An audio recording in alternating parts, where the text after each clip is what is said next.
कैसे क्या होता है स्वभाव के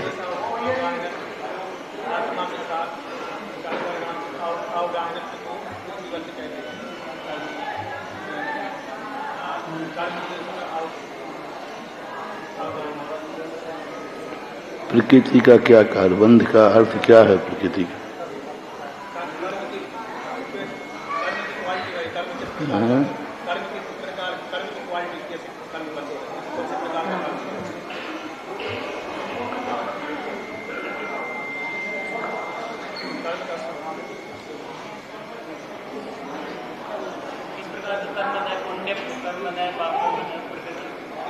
परिभाषा होना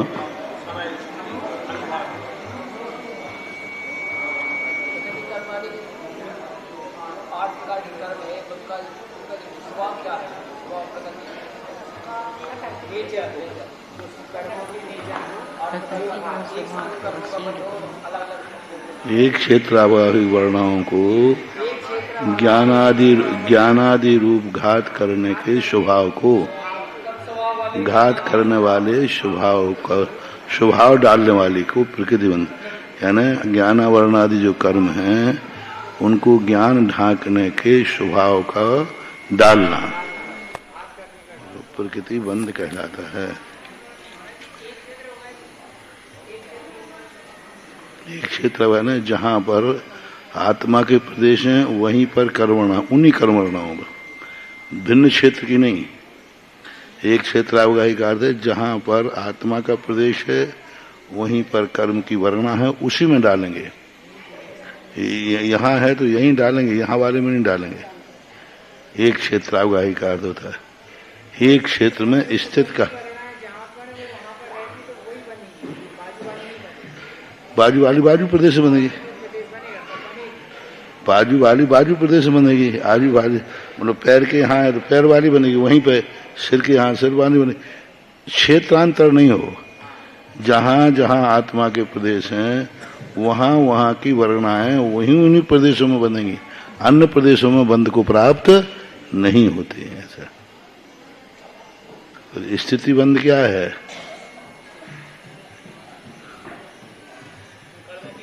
स्थिति बंध बताओगे?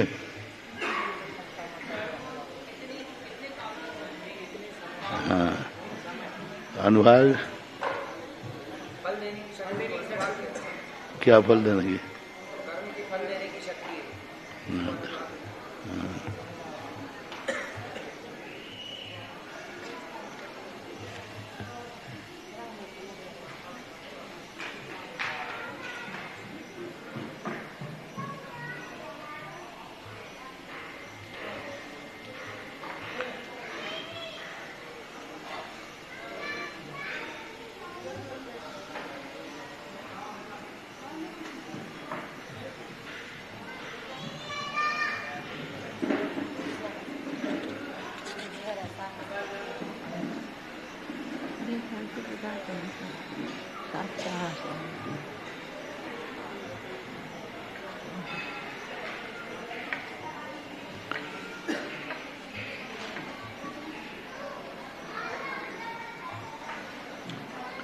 प्राण को कितने प्राण कितने हैं और द्रव्य भाव प्राण में क्या अंतर है?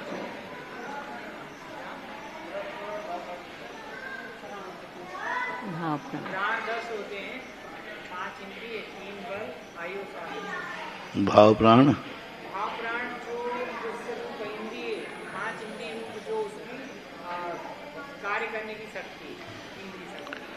आत्मा की इंद्री के निमित्त से जो कार्य करने की शक्ति है उसे भाव प्राण कहते हैं।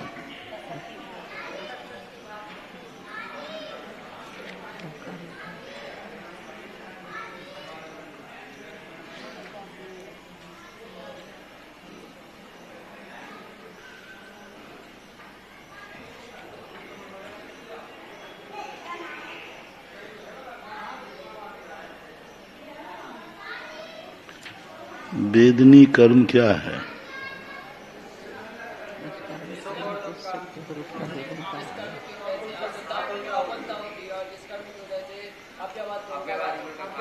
तो साता कर्म के उदय में भी आकुलता है क्या?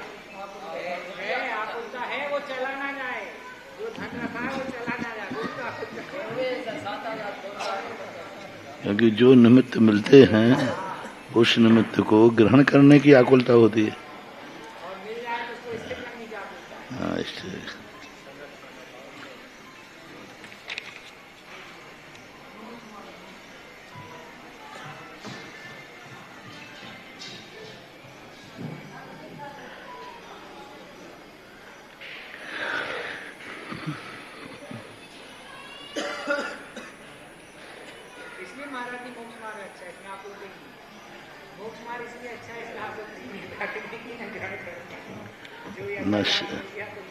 नष्ट आता है नाश आता है दोनों।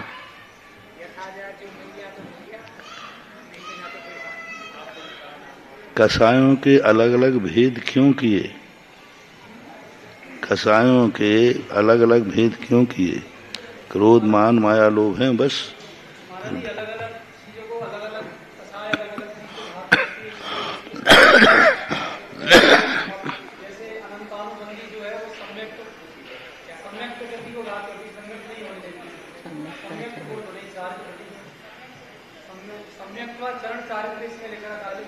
सम्यक तो घात करते हैं, ठीक है।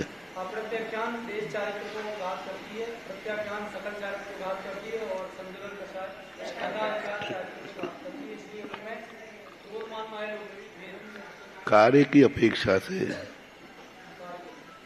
अपेक्षा से कसायों में भेद है, क्योंकि इनके भिन्न भिन्न कार्य देखे जाते हैं।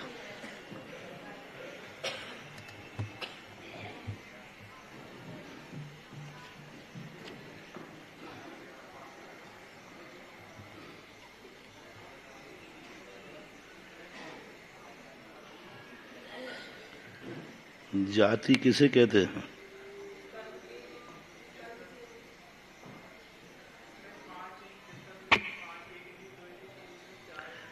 जाति की परिभाषा क्या है?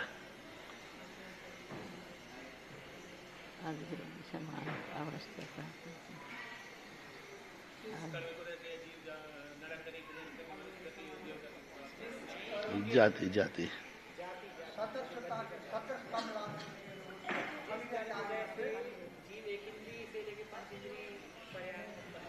जाति की जाति परिभाषा बनाओ, परिभाषा। जाति तो भेद हो गए।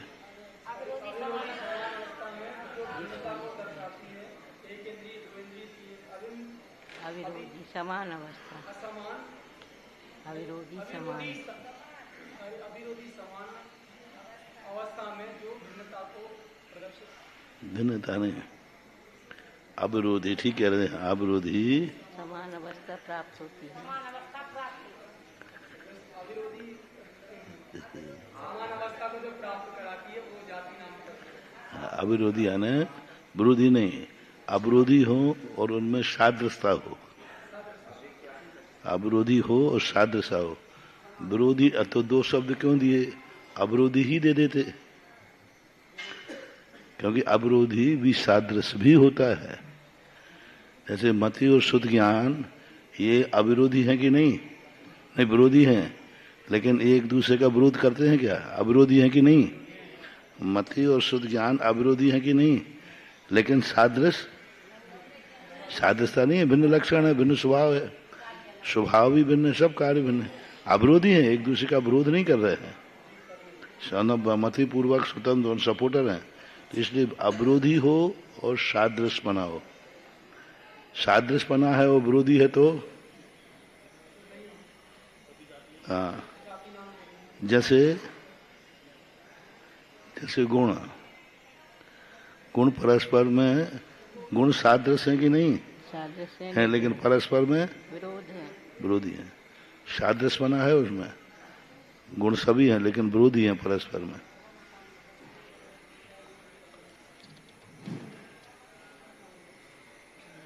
गुण मत ज्ञान दर्शन आदि गुण। चलें अब अपन ढल लें। ये जो समचतुर संस्थान चैनल है,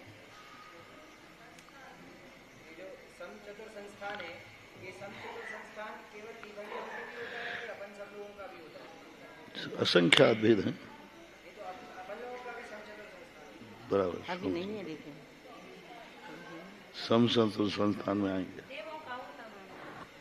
हाँ, देवों का नियम है, मनुष्यों का, सामान्य देवों का, भोग भूमियों का, तीर्थंकरों का और 63 सलाह का पुरुषों का। 63 सलाह का पुरुष, भोग भूमियां और देव, इनके नियम से समचतुर संस्थान ही होते हैं। महापुरुष और ले लो, एक ही संस्थान महापुरुष। और हुंडक संस्थान जो है नारकियों नारकियों का नियम से हुंडक संस्थान ही होता है। सब ये जो यंत्रों को अपन लोग दिखाते हैं ना काले पीले, ऐसे है नहीं वो, ये तो दिखा देते हैं उनकी पहचान करने के लिए। बहुत अच्छे शरीर वाले होते हैं व्यंतर भी।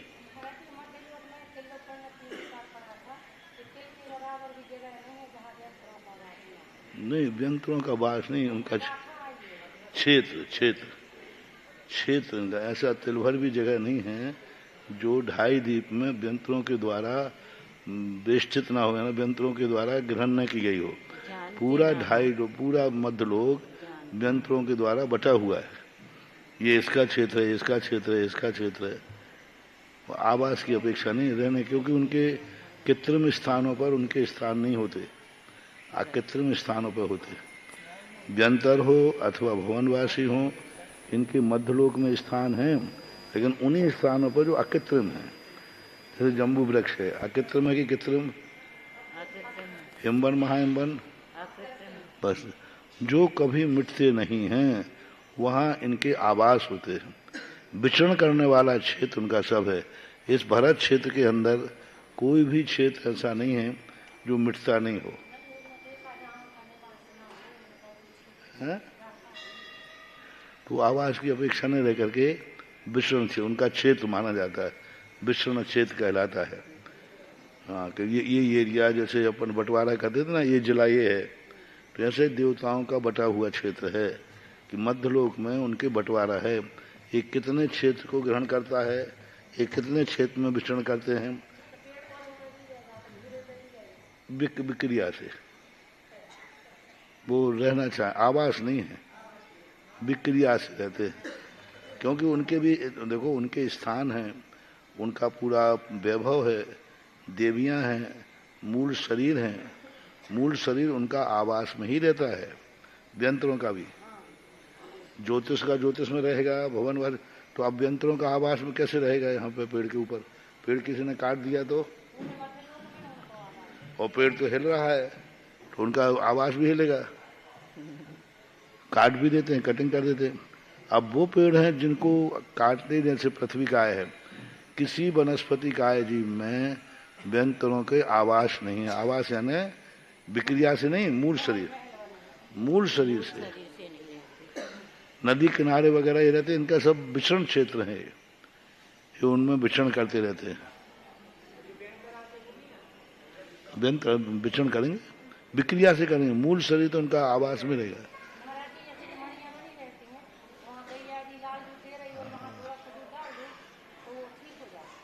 हाँ ठीक है।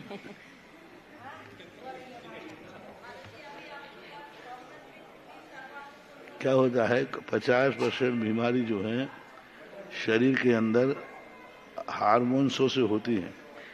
और अपन किसी को साइकोलॉजी कर दो कि जैसे मैंने तुम्हारा निकाल लिया, तो उसके शरीर के हार्मोन्स बदल जाते हैं तुरंत, तुरंत। जैसे अभी हाल कोई कह दे कि भागवत में कोई आतंकवादी प्रवेश कर गया, शब्द सुना है ना, अभी देखा तो नहीं ना, तो पसीना आ जाएगा कि नहीं? घबराहट, ब्लड प्रेशर, शुगर सब बढ़ जाए। कैसे बढ़ गया? और तुरंत ही कहा गया नहीं नहीं वो तो गलत फहमी थी।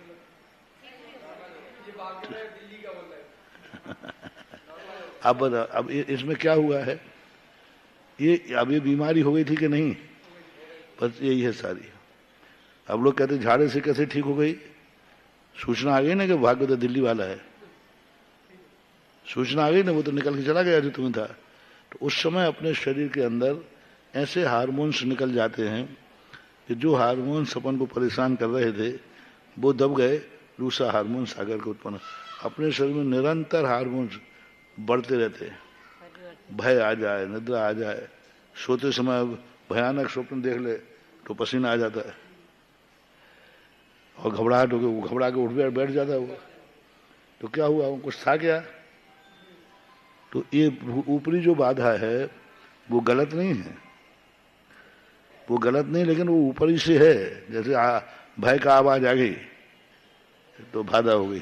अब कोई रात में वो झींगा होता ना छोटा, यदि वो रात में बोलना शुरू कर दो दिखता है नहीं, और वो बोल रहा है नहीं तो नियम से कोई नशा वो, और ऊपरी बाधा है तो कोई बोल रहा है अंदर, मिलता ही नहीं।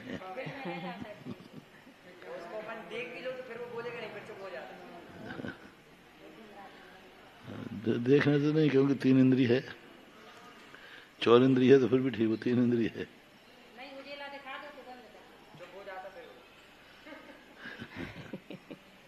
तो ये बीमारियां, कुछ बीमारियां हैं, लेकिन ये ऊपरी बाधा है ना, देवों की बाधा नहीं है, ये शरीर के हार्मोन्सों की परिणति होती है।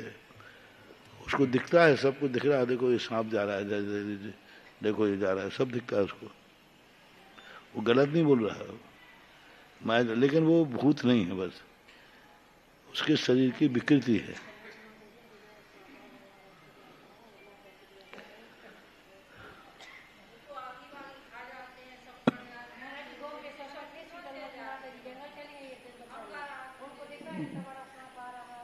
हाँ दिख रहा, दिख ऊपरी बाधा नहीं है। उसको क्या होता है, अपने रात्रि में जो सोते समय स्नायु जागते हैं हार्मोन्स, वो किसी किसी की बीमारी से दिन में जाग जाते हैं। सोते समय अपन सो रहे हैं और दिख रहा है कि देखो हम ये जा रहे हैं, शिखर जी की वंदना कर रहे हैं, पहाड़ पे चढ़ रहे हैं, नदी में तैर रहे हैं, है कुछ नहीं वहाँ। तो अब ये क्या होगा कि वो स्नायु कभी कभी किसी के दिन में जाग जाते हैं, तो जो रात में दिखता है वो दिन में दिखने लग जाता है, देखो ये दिख रहा है। अब वो उसके हार्मोन्स बदल गए। जैसे किसी को हिचकी आ रही हो, हिचकी कोई दवाई नहीं होती, कोई दवाई, हिचकी में उसको ऐसा कोई डेंजर पॉइंट बताओ जिससे वो घबरा जाए, इतना घबरा जाए कि उसको पसीना आ जाए, ऐसी कोई बात उससे कहो जिससे वो घबरा जाए, तुमने ऐसा किया है। अब तुम्हें ऐसे हिचकी आ रही थी, क्यों तुम रात में उसके साथ शराब क्यों पी रहे थे? मैं ब्रह्मचारी, और कोई सीरियस ही कहवे, ऐसे नहीं, उसको पकड़ में आ गया तो पकड़ लेगा कि ये मजाक कर रहे हैं। अब वो इतना घबरा जाएगा कि ऐसे कैसे संभव है। बस 1 मिनट रखना ना, जब तक देखो वो हिचकी गायब, बोले ठीक है शांत भर दे। अब ये क्या कर दिया उसने, हार्मोन्स। अब वो इतना घबरा गया कि उसके शरीर के ऐसे हार्मोन्स निकले कि जो हिचकी बन रही थी वो हिचकी खत्म हो जाएगी। किस कारण से आती है क्या चीज? कोई याद करता है। वो श्वास नली में कुछ गड़बड़ हो जाते हैं।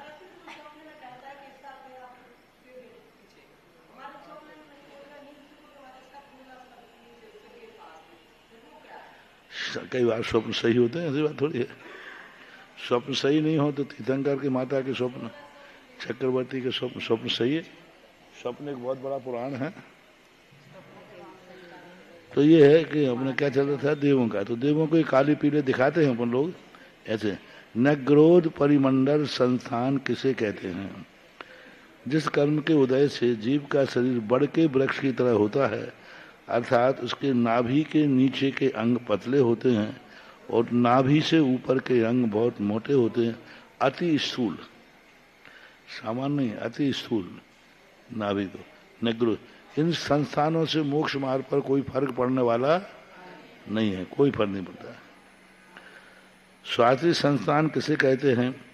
जिस कर्म के उदय से जीव का शरीर नीचे मोटा और ऊपर की तरफ सांप की बामी के समान, कई सांप की बामी के समान होते हैं, नीचे ऐसे होते हैं, ऐसे पाए जाते हैं। स्वाति संस्थान, जिस कर्म के उदय से जीव का शरीर हो गए कुब्जा, जिस कर्म के उदय से शरीर कुबड़ा होता है। कुबड़ा कई लोग होते हैं ना, वो इतना गट्ठा गट्ठा बंधा हुआ रहता है। झुकने से अलग है, हाँ, झुकने से कोई हो जाता है, कैसे हो जाता है वो नहीं, वो कुबड़ अलग से ही कुबड़ निकला रहता है, ऊंट के समान, हाँ, कुबड़ होती है। बामन संस्थान किसे कहते हैं? जिस कर्म के उदय से शरीर बौना ठिगना होता है। जिस कर्म के उदय से शरीर के अंगोपांग किसी खास आकार के होते हैं। खास आकार है, छोटे बड़े टेढ़े टापटे होते हैं, हुंडक सुना। इन संस्थान से हुंडक संस्थान वाला भी मोक्ष जाता है, कुब्जक वाले भी जाते, सब संस्थान मोक्ष जाने में कोई बाधा नहीं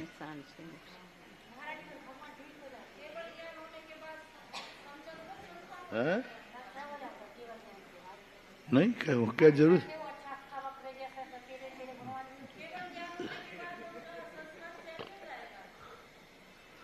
आष्टा वक्र वाला है, ठीक करने की जरूरत क्या पड़ी, क्यों? अब कह नहीं सकते, आगम में मिल नहीं रहा है।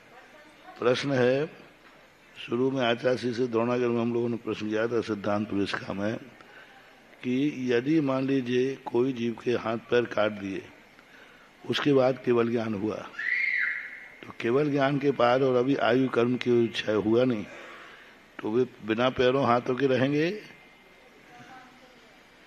या 500 में क्या चलेंगे, क्या क्या होगा उनका? तो आचार्य ने कहा कि आगम में तो आया नहीं, तो हमने क्यों नहीं आया ने? तो बोले समय ऐसे कोई कुतर करने वाले नहीं थे, कोई ना ऐसा प्रश्न नहीं किया होगा। अब ये कह नहीं सकते, क्योंकि यदि मान लो हाथ कट गया तो हाथ कहाँ से आएगा, पर आत्मा के प्रदेश में संचार कैसे होगा? नहीं होगा तो वो नकली लगाएंगे क्या देवता? देवो आगम में उल्लेख नहीं है, पर ये तो पक्का है कि जब दूसरे लूले लंगड़े अंधे दूसरे लोग हो जाते हैं, लूले लंगड़े अंधे जो जाते हैं ना, सब ठीक हो नहीं, ठीक हो जाते हैं, अंधे को नेत्र आ जाते हैं, तो फिर भगवान के शरीर में सुधार आना चाहिए। लेकिन आगम का उल्लेख नहीं है, तो अपन नहीं कह सकते।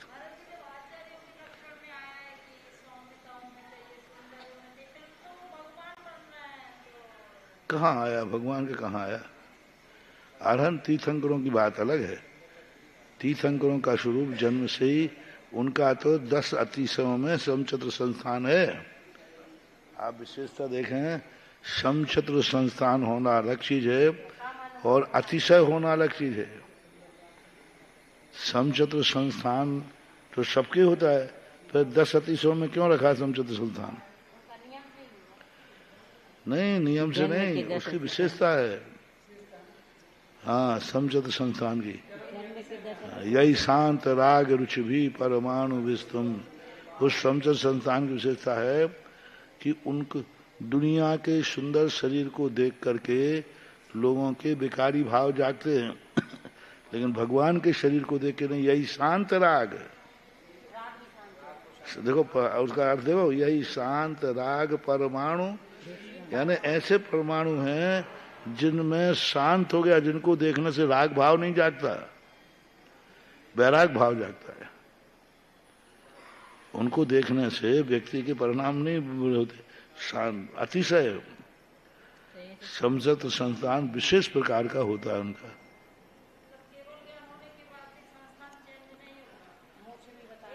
संस्थान तो चेंज होता ही नहीं है। संस्थान जो है जीवन पर्यंत एक समान रहता है। अब आजकल थोड़ी बहुत प्लास्टिक सर्जरी वगैरह होने लगी, लेकिन बताते हैं जिनकी कुब्जक है उसको नहीं काट सकते, वो काटेंगे तो मर जाएगा।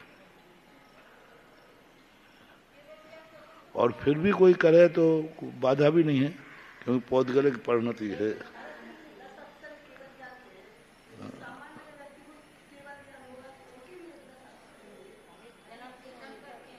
हाँ,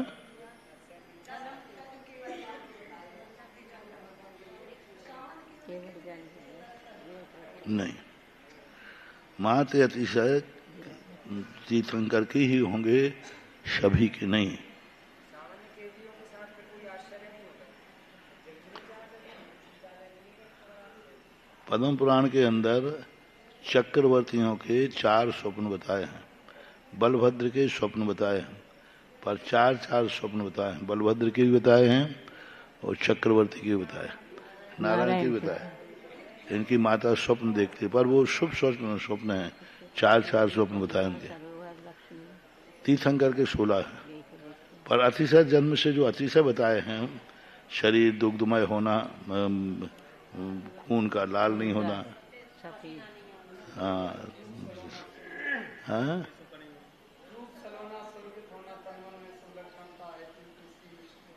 हाँ, अतुल वीर है उनका। अब अतुल वीर का अर्थ क्या हो गया? उनके बराबर शक्ति और किसी के पास नहीं है।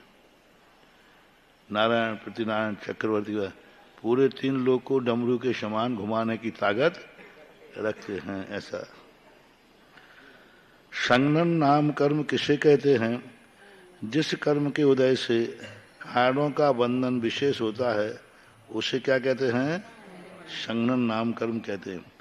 वज्र शब्द नाराज संगनन, जिस कर्म के उदय से वज्र के हाड़, वज्र के बेठन और वज्र की ही कीलियां होती हैं, उसे वज्र शब्द हड्डी हाड़, अस्थियां जो होती हैं उनके अंदर वज्र शब्द नाराज संगनन होता है। ये हड्डियां जैसे सामान्य रूप से कोई गिर जाए तो फ्रैक्चर हो जाता है, उनको जल्दी फ्रैक्चर नहीं होगा।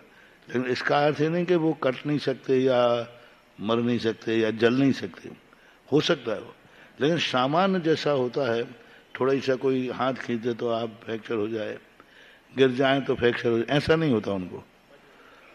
उनकी शक्तियों पर, हड्डियों के ऊपर एक बेस्टन रहता है, बेस्टन ऊपर, ज्वाइंटों पर बेस्टन, जैसे आजकल ऊपर से पहन लेते ना, ऐसा अंदर पहने रहते।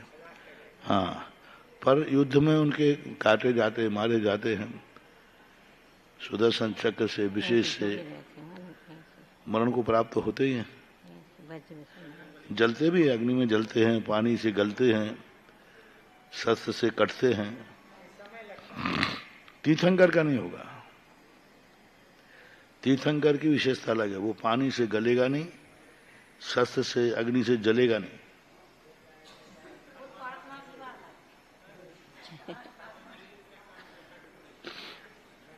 हनुमान जी गिरे थे, हनुमान 72 वन की शिला पर गिरे थे हनुमान जी। वो तो एक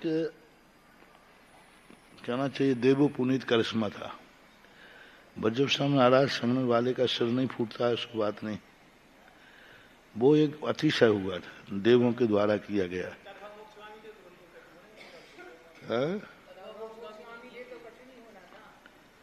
होना कुछ नहीं था, लेकिन शिला टूट जाए ऐसा कोई नियम नहीं था।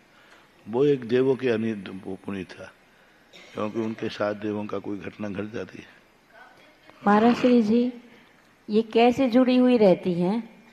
इन्होंने कहा ना कि वज्र के वेस्टर्न, वज्र की हड्डियां वज्र की तरह ही कीलियां होती हैं, तो ऐसे जुड़ी रहती हैं हड्डियां? नहीं, ये सांकल के जैसे। हाँ, ऐसी भी रहेंगी और कील भी रहेगी। नहीं तो ऐसे में ना, ऐसे, हाँ, ऐसे ऐसे मतलब वज्र सब नारद सहनन में इस प्रकार से। हाँ, वज्र और वज्र में इस प्रकार से कील भी है। नहीं, वज्र में इस प्रकार से कील भी है। इसमें कील इसका कहाँ है? तीर है, एक तो परस्पर में चारों तरफ से जकड़ी हुई है, खिसकेगी नहीं, और कील भी लगी हुई है।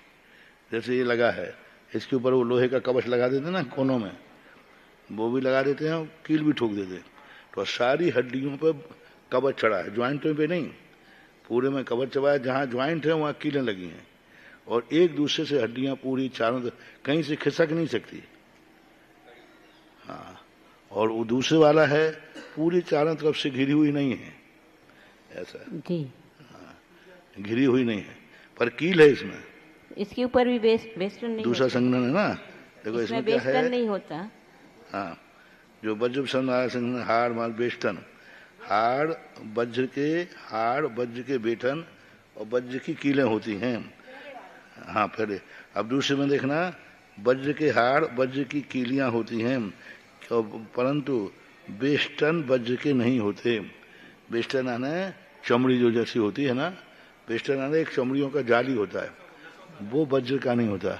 तो अब क्या हो गया इसमें, पहला क्या था, वज्र वृषभ नाराज संघ, अब इसमें से क्या हट गया, वृषभ हट गया। वृषभ हट गया। वृषभ हट गया। हाँ, वृषभ बेष्टन हट गया। तो अब वो कीले हैं, सब कुछ हैं, कील भी लगी है, वो भी लगे हैं, वो भी, लेकिन फिर भी उनके एकदम नहीं है चारों तरफ से, वो थोड़ा। महाराज जी वज्र का वेस्टर्न नहीं है और दूसरा वेस्टर्न हो सकता है क्या? वेस्टर्न तो अभी भी अपने पर सबके ऊपर है, वज्र का वेस्टर्न नहीं हड्डी है। के ऊपर एक त्वचा अपने ऊपर भी सबके ऊपर रहती तो लेकिन वो वज्र का नहीं है ना, कि यूं खरोच दो तो खरोच जाए, उनका खरोच नहीं। जैसे ब्लूट जैकेट होती ना, अब है तो पतली ब्लूट जैकेट, लेकिन गोली पार नहीं होती। तो वेस्टर्न सबके होता है। सब सामान झिल्ली हड्डी के ऊपर एक सामान झिल्ली होती है, अपनी पतली है, नाखून से भी खरोच दो तो खरोच जाए, उनकी नाखून से नहीं खरोची जाएगी। नहीं क्या ना, वेस्टर्न तो है लेकिन वज्र का नहीं है। हाँ, वज्र के वेस्टर्न वज्र के नहीं होते। नाराज जिस कर्म के उदय से हाड़ बेटन और कीलियां सहित होता है, हाड़ भी हैं लेकिन वज्र में नहीं है, बेटन भी है और कील भी है। जिस कर्म के उदय से हाड़ों की संधियां अर्ध कीलित होती है, अर्ध कीलित कहलाती है, कील आर पार नहीं, आधी कील। लकड़ी कील ठोक दो ना, तो आर पार नहीं निकली, कील तो ठोकी है लेकिन वो बीच में फंस गई, माता कील फंस गया, पेंच नहीं पेंच अंदर गया नहीं, पेंच अंदर गया है पर आर पार, यहाँ पेंच नहीं कसा, एक पेंच आर पार चला गया और यहाँ बोल्ट कस दिया, वो इधर नहीं निकला। हाँ, तो खिसकेगा तो नहीं, लेकिन सीधा खींच देंगे तो खिसक जाए। और फिर आ गया है कीलक संघनन, जिस कर्म से हाड़ परस्पर में कीले थे, कील नहीं लगी अब इसमें, बस ये है, पर बस चिपके, कील नहीं है। कील में तो क्या है, खिसकेंगे नहीं, अब इसमें क्या है, यदि खींच दिया जाए तो खिसक जाएगा। ये दोनों संघनन खतरनाक होते हैं। अब असंप्राप्त काम है ऐसा नहीं है, ऐसे बस यूं खींच दो सांप का, इसलिए सांप को जो सपेरे होते हैं ना, उठा के ऐसे घुमा देते हैं, घुमा दो फ्रैक्चर हो गया, खत्म हो गया। सांप को फ्रैक्चर हो तुरंत, फिर वो चल ही नहीं सकता, यूं घुमा देते और एक बार ऐसे झटका दे दो उसको, पूरी हड्डियां चूर चूर की ऐसी निकल जाएगी बस। असंप्राप्त असिपाट घनघन सांप हो गए। महाराज जी नसों से बंधी हुई रहती है वो। हाँ बस वैसे है, बस बंदी है नसों से, थोड़ी खींचा गया, नसों से तो सब बंदी है, मैंने कहा नशे तो सब में है, बेष्टन है कहते, पर वो ऐसे बंधे हैं जैसे बांध दिए। इन्होंने परिभाषा में यही दिया ना, जिस कर्म के उदय से मर जाते थोड़ी देर, सर्दी में जैसे अपने आप फ्रैक्चर हो जाए तो वहीं रेंगता रहता है, पड़ा रहता है, चींटियां खा जाती हैं। अरे अपना जैसी वेदना अपन को, ऐसी वेदना उनको, इससे ज्यादा है। वो उसको नहीं मार दे, वो बेसाप नहीं कर देता, वो तो सपेरा कभी घुमाएगा नहीं, वो तो उसको सपेरे को मारना है उसको, तो वो नहीं घुमा दे, उसको तो बहुत सावधानी से लगते हो।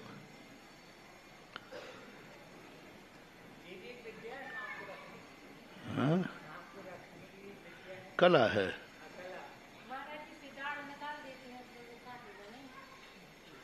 दांत निकाल देते हैं, वो उनकी कला रहती है।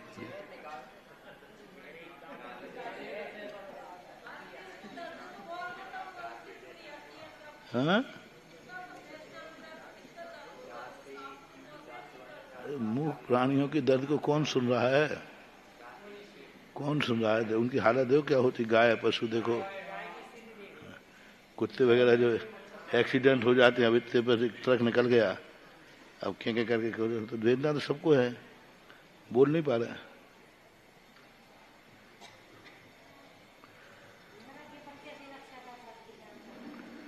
कुछ नहीं, भाव नभा अपन आप भाव नभा सकते, कुछ नहीं कर सकते, वही है तो उठवा करके दवाई दारू कराओ। हालांकि उनका पाप कर्म का उदय है, अपन को दया आ रही है, ठीक है, उसने भी ऐसे ही किया है किसी के साथ, बिना किसी के किए हुए कोई भी दुर्घटना हुई, जो जो अपन को दुख मिल रहे हैं, ये दुख अपन ने किसी ना किसी को जरूर दिए, अनिवार्य रूप से दिए, अन्यथा तुम दुखी हो नहीं सकते। कुछ भी कर रहा हो, अपन ने जरूर वो कर्म किया है, तभी वो अपने ऊपर आया, नहीं तो नहीं आ सकता। चलो ठीक, वर्णाम करना।